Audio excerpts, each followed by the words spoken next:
Slick road conditions were still a threat to drivers who had an early commute, but the West Virginia Division of Highways took to the streets to treat the icy roads. We had the chance to ride along with West Virginia DOH employee Stephen Daly as he rounded back roads, bringing the relief of road treatment to those who live off of the main streets. He says there are few salt trucks that service the entire Wood County area. Daly says the most difficult part of his job is being mindful of people and property close to the salt truck. He says the easiest part of his job is knowing he is making a difference. Being careful around other drivers and stuff, you never know what they're going to do.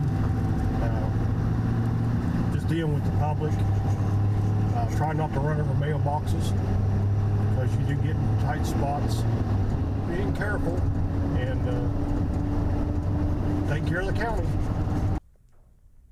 The Department of Highways uses a mixture of salt and sand so their treatment doesn't eat away at the ground as well as the snow. Their goal is to pre-treat as much as possible and then spot treat as necessary.